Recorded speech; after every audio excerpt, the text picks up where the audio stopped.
We're good. So I wanted to thank you all for coming and allowing me to come talk to you guys.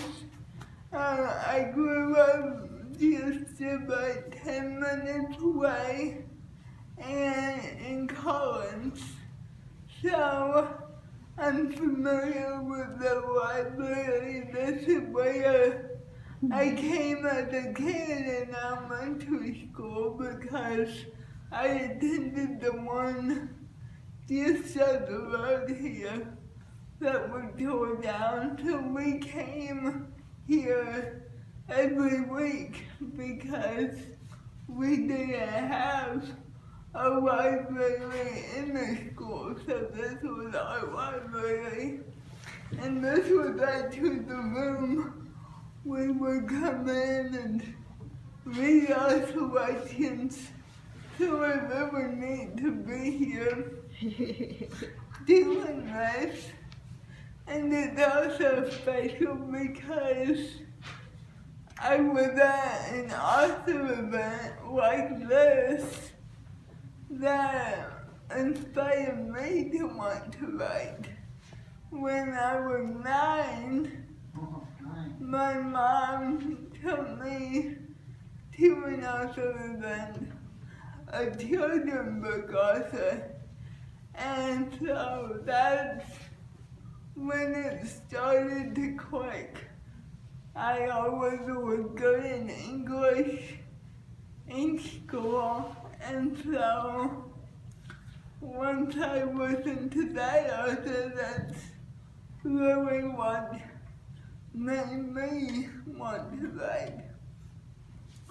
And for a lot of writers, there are many reasons for writing.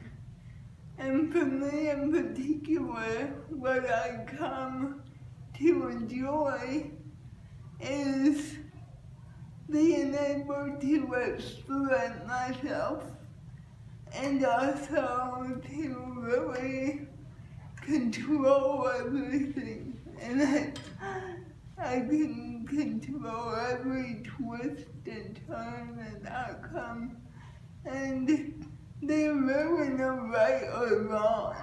So I enjoy that part of it. And there's room for improvement, but no one can tell you, this is all wrong.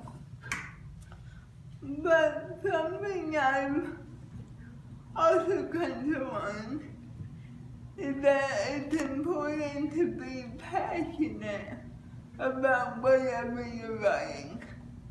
In school, I was never passionate about writing thesis papers or research papers, so I knew that nonfiction was not going to be my genre.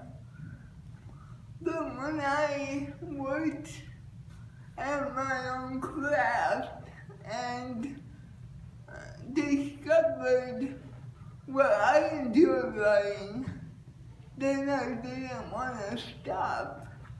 And that gave me the drive to write 60, 50 plus thousand words to compose a real novel. So, something that always held me back, even though I enjoyed writing from a young age, was the infamous writer's block. I was always scared by that because I heard so much about it. But I've been writing novels anyway for about 7.5 years now. So over that time, I've come to see that it's nothing to really fret over.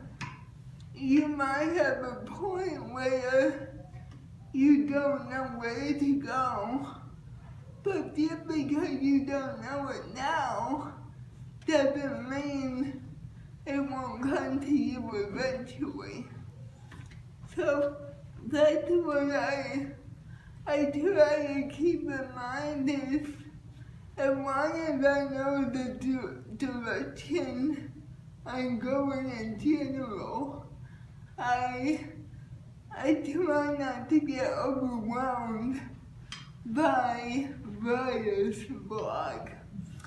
So that's what I would tell anyone who's writing, is that before you tear up everything, just sit back and give yourself time, because it'll often come to you even after you're done and can see the whole finished product.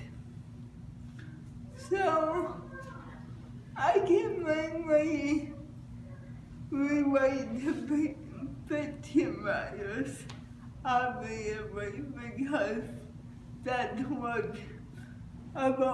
always been my strength. So going back to what I said about being passionate about your writing, that's what has helped me develop my characters. I was passionate about disabled people going to exceed what people gave them credit for and being successful in life. So that inspired me to create Mika in Husband in Hiding. She's a deaf detective. And so I used some of my own experiences to translate into her. And when I developed her surrounding characters, I wanted them to be supportive of her and her efforts. So obviously it was easy for me to come up with that by drawing on some people who had supported me over the years. And that's how I know what they're gonna do, what they're gonna say, and how they react to things. And I have really made my character development fairly easy. So whoever said, write what you know, knew what they were talking about, and I'd encourage anyone to live by those words, even though you still want to add a creative spin to it. You know, it's easy to write what you know, as they say. So for any who would be interested in getting published, I commend you for going after it, and it is very rewarding. But at the same time, it can be a challenge because you're not a well-known celebrity. It's often hard to find someone to give you attention or your big attention. But from the start, I tried to do my research, and I provided some resources I used on the agenda here. So after I finish a manuscript, I normally self-edit it. I look it over and proofread and think of things I might want to change. And then I have been fortunate enough to have the help of one of my teachers who proofreads it too and make suggestions so that when I go to shop it, it's as polished as it can be. So after that, I have used some of those resources to look for agents or publishers.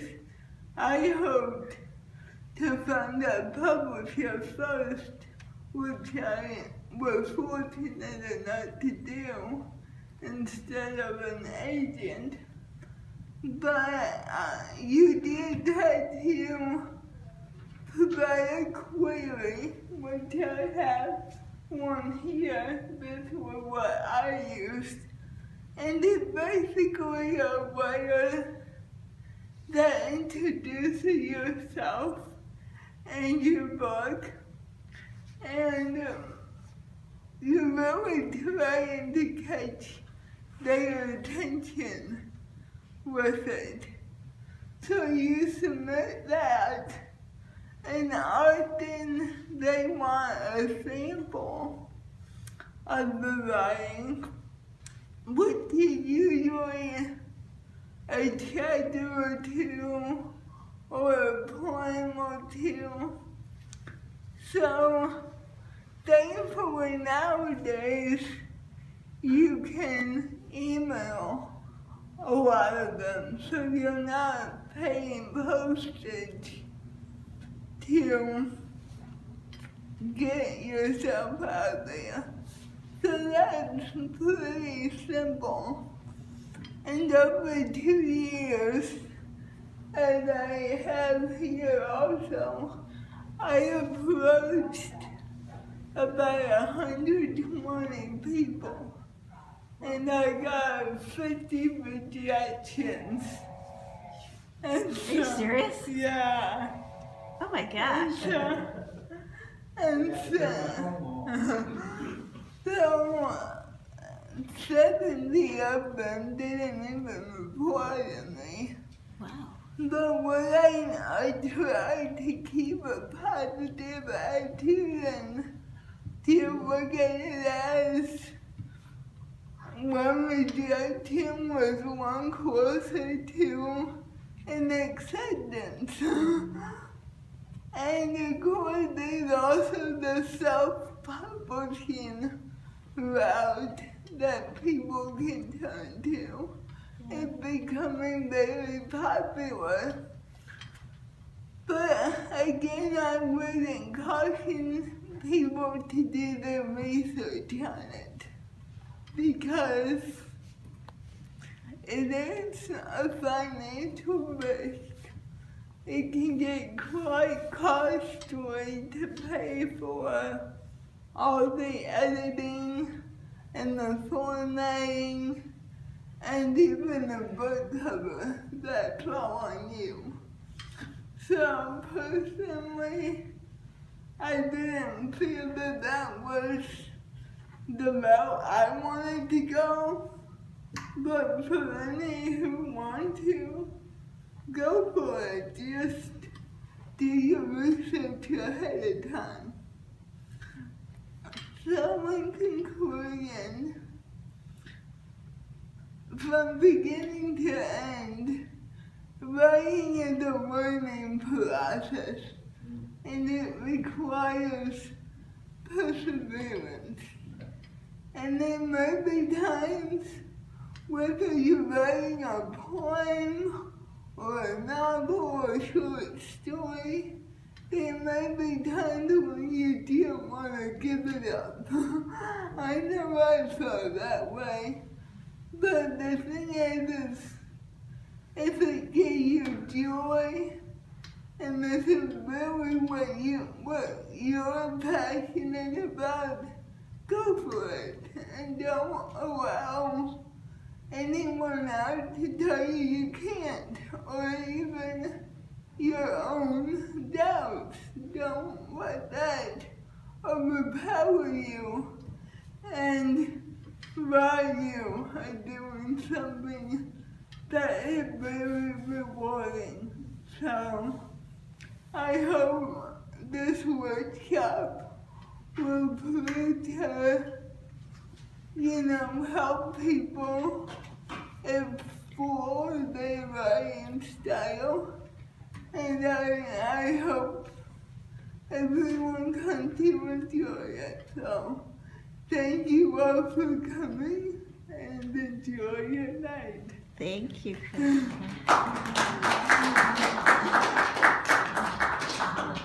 Can I ask a question? Yeah, you can. Go ahead. I want to know, you talked a little bit about self-publishing and how you chose not to go that route. Right.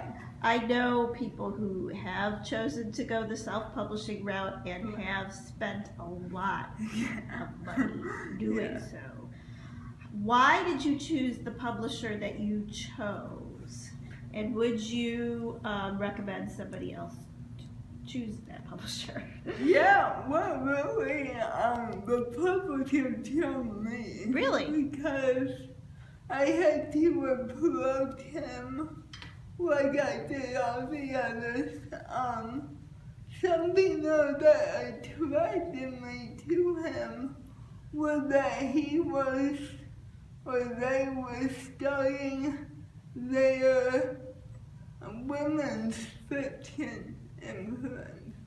It was the beginning. In fact, the publisher's wife wrote the first one published under that imprint. And so they were actively seeking other women's fiction to put in there. So when I saw the word actively seeking, I thought, well, I was really not interested in them because they are primarily children's books. But when I read about Blue Book, the women's imprint, I thought, well, I'll give it a try. I had nothing to lose. Yeah. So it ended up that he got with me that night and requested a sample. So I sent the first chapter, and then 4 days later he said, can we read the whole thing? Huh. And then 2 months after that, he got with me and said, we want it. So I would definitely encourage anyone to look into him. Okay. They have children's books, cookbooks, women's fiction, humor. So it's a very eclectic selection. And he is actively trying to build the company, so it's nice. Now you said you have received over 50 rejections. How, over what period of time? 2 years. 2 years? Oh my goodness. Wow, how in the world do you not get discouraged after going through an emotional roller coaster like that? I mean, there were definitely moments that I felt disappointed. Because that's an average of, I think, 2 a month. Yeah. So it doesn't seem too bad, but it can be. But I do try to stay optimistic. And I do it while doing it.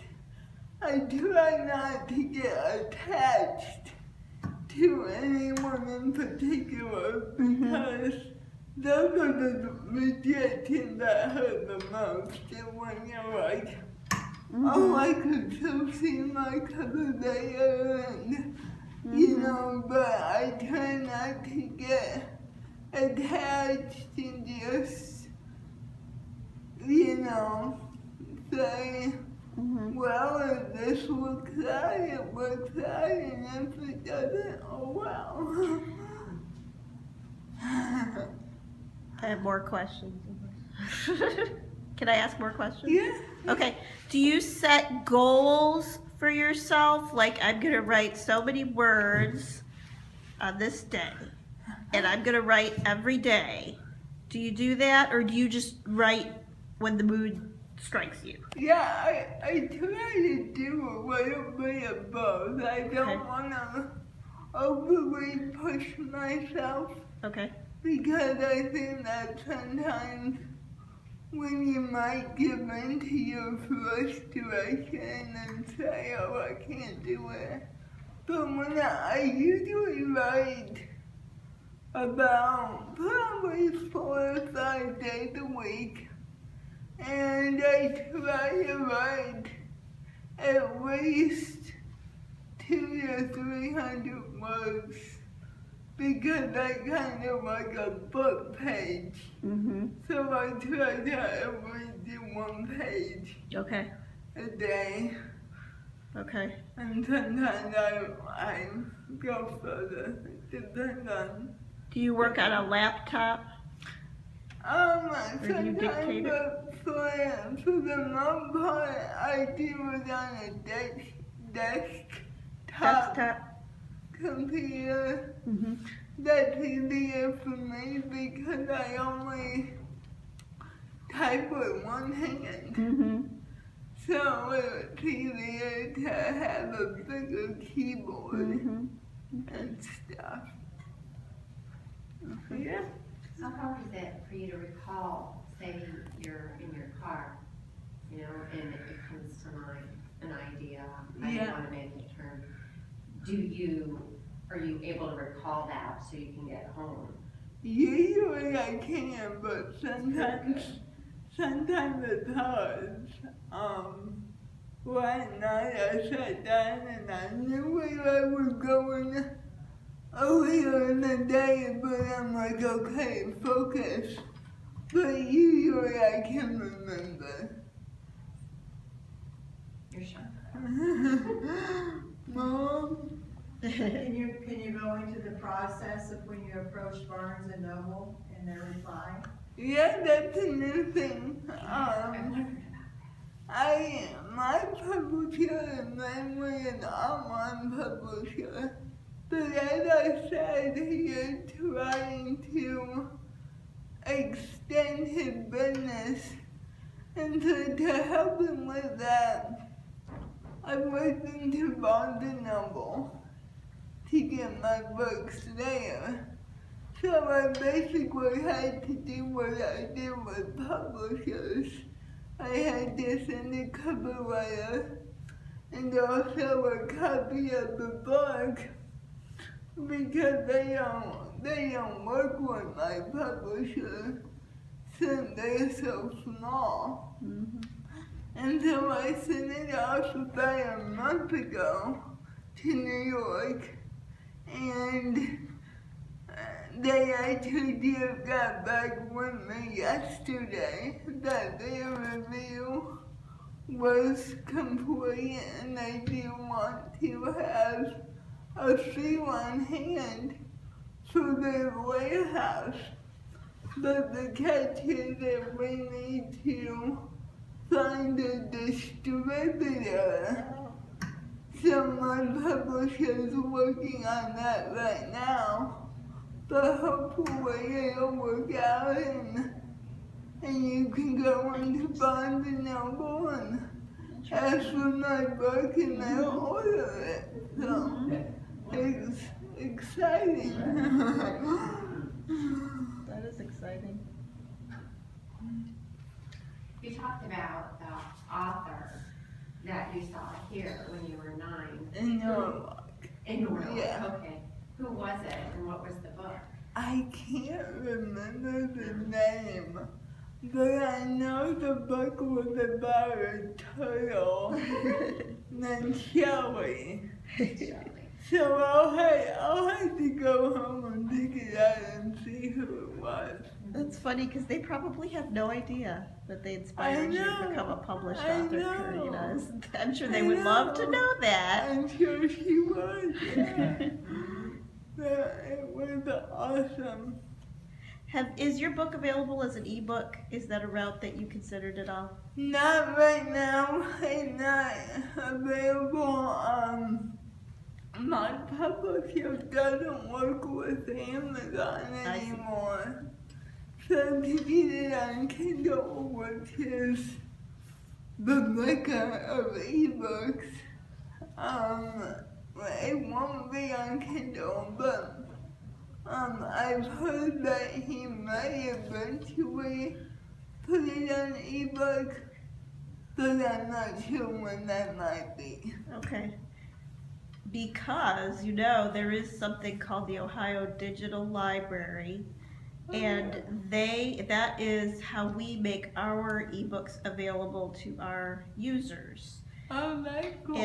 And they do work with independent publishers who publish their ebooks in Adobe Digital Editions is the format that it's called. And yeah, they offer Kindle books and those books. So it would be one way of making your book available to a lot of readers. Yeah, I'll look into that. Thank you. You're welcome. I don't know what the ramifications are, but Yeah.